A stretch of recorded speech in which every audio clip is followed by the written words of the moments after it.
What's going on? It's Fight Season MMA here, and today I want to do my UFC 304 hot takes. What takes I believe are going to be true coming into this UFC fight that might be a little surprising, but I want to talk about this because the UFC 304 is a big event, headlined by Leon Edwards versus Belal Muhammad and co-headlined by Tom Aspinall versus Curtis Blades. I do think that there's going to be some really surprising outcomes in this fight, and I do think that there is going to be some massive takeaways from this fight card. If you guys enjoy my content, please go leave a like, comment, and subscribe. We're on the road to 500 subscribers, and subscribing is the biggest way to support the channel. So thank you guys so much for watching. And 98% of my viewers are not subscribed, so please go down there and hit that subscribe button. It would absolutely mean a ton. But let's jump right into the video. My UFC 304 hot takes. Okay, so my first hot take that I really want to start with is Muhammad Mokaev gets outclassed by Manel Kape.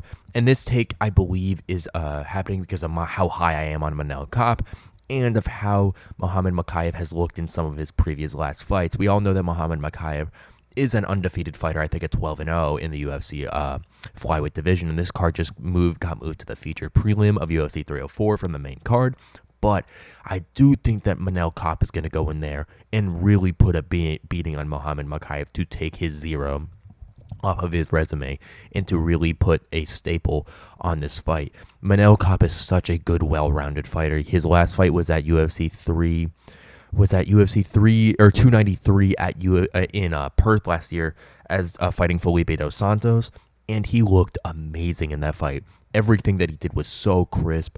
All the striking was amazing. So Kape is going to go in there and really, I think, dismantle Muhammad Mokaev. And Mokaev's only way of winning this fight is on the ground. But even then, I think Kape can really hold his own down there. So I think Kape is going to go in there and really disassemble Muhammad Mokaev in a fashion that is going to truly be surprising to most UFC fans in the world, because Muhammad Mokaev is looked at as one of the biggest up-and-coming prospects in the UFC flyweight division, but Manel Kape is going to really go in there, and I predict dismantle Muhammad Mokaev in a fashion that is going to be super quick and ultimately get the finish in the first round. And my second hot take is kind of like the first one, but it's a little different. I have Bobby Green absolutely putting a masterclass on Paddy Pimblett. We all know Paddy Pimblett is one of the most interesting fighters in the UFC. You gotta say, he just fought Tony Ferguson in his last fight at UFC 296 back in December of last year, where he put on a pretty dominant performance, I had to say, but Tony Ferguson isn't the fighter that he once was. But King Green is going to go in there and do his work, I believe, and I think he's going to get a very handily 3-round decision, possibly 30-27 or 30-26. I think Bobby Green is going to go in there and do Paddy Pimblett like he did Jim Miller, and I don't think that Paddy Pimblett is going to be able to take him down that easy, and I do think that Bobby Green is going to go and show that there is levels to the UFC organization. Paddy Pimblett is a very interesting fighter, and it has really been question of how truly good he is, because he fought Jared Gordon in UFC 282 and it was really looked like he lost that fight, and there was a lot of controversy surrounding that, and I know a lot of the community thinks he did lose that fight. There's a lot of the community who thinks he won that fight, but ultimately we don't know. They gave it to him. They gave him the win, but it was a very close decision that ultimately leaned Paddy Pimblett's way. But Bobby Green has fought some of the best fighters, and in his last couple of fights, he put a masterclass on against Grant Dawson, where he knocked him out in like 40 seconds, and then his absolute beatdown of a war against Jim Miller, one of my favorite fights to watch.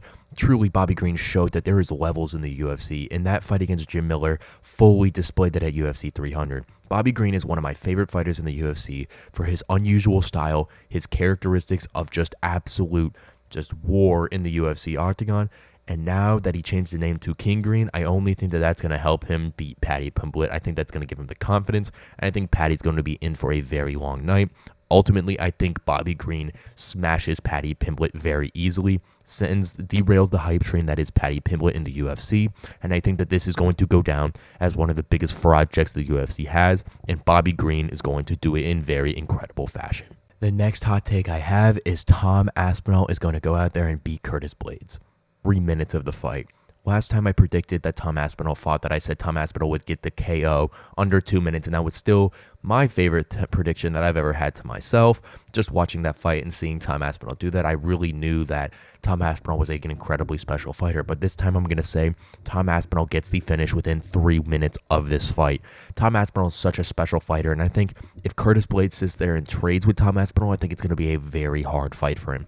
Tom Aspinall's got to really watch the wrestling, but I think he does understand that he has such a big advantage on the feet against Curtis Blaydes, and it's going to be very apparent, I believe, very, very, very quickly in this UFC fight.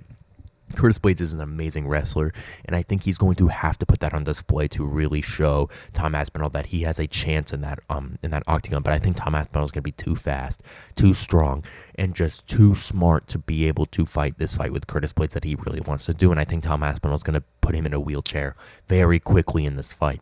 Tom Aspinall's striking, like I always keep alluding to, is so fast and so crisp. That Sergey Pavlovich knockout was absolutely amazing, and I think that Tom Aspinall is going to be able to go in there and just absolutely show that there's levels to this game against Curtis Blaydes. I made that video recently that Tom Aspinall has a chance to be the greatest UFC heavyweight in the history of the sport, and I think that is going to start with this fight against Curtis Blaydes by getting Blaydes out of there early. One of Tom Aspinall's hardest fights in the UFC division. I would not be surprised if it happened sooner. I would not be surprised if Tom Aspinall submits him, because I just believe that Tom Aspinall is going to get the finish very soon in this fight. But ultimately, I do have it by knockout. Not saying he can't do it by submission that quick, because I don't think that it's going to really allow enough time to really get the submission, just because you need to, get on the ground, set things up. But I do think a knockout could possibly happen very, very quickly in this fight due to that speed and strength of Tom Aspinall. Ultimately, like I said, my prediction is Tom Aspinall beats Curtis Blaydes within 3 minutes of that fight happening. And the last hot take I really want to touch on is I think Leon Edwards is going to go out there, become very aggressive, and KO Belal Muhammad sometime in the 3rd or 4th round. I think Leon Edwards in that Belal Muhammad fight the first time was very, very, very aggressive, and I think that's going to show again in this fight against Belal Muhammad. Belal is kind of a person who does have good defense, but he's there to get hit if you're a good enough striker. And as I know, Leon Edwards is one of the best strikers in the UFC. In my recent UFC best strikers list, I had Leon Edwards as number 2, only behind Alex Pereira. But Leon Edwards, I think, is going to go in there with a very invigorated aggressiveness against Belal Muhammad in front of his Birmingham crowd. And I do think that he's going to get the finish in this fight pretty early on. I think that Leon Edwards is going to be an incredibly hard puzzle to solve for Belal Muhammad because of how good his takedown defense is and of how strong Leon is, of how good of a striker and counterpuncher he is. I think Belal Muhammad is going to have a very, very, very hard time in this fight, and I think he's going to ultimately have to put himself in a position of risk to try to win this fight, and I think that ultimately Leon is just such a good striker that he's going to get caught, or he's going to catch Belal Muhammad and really end this fight very early.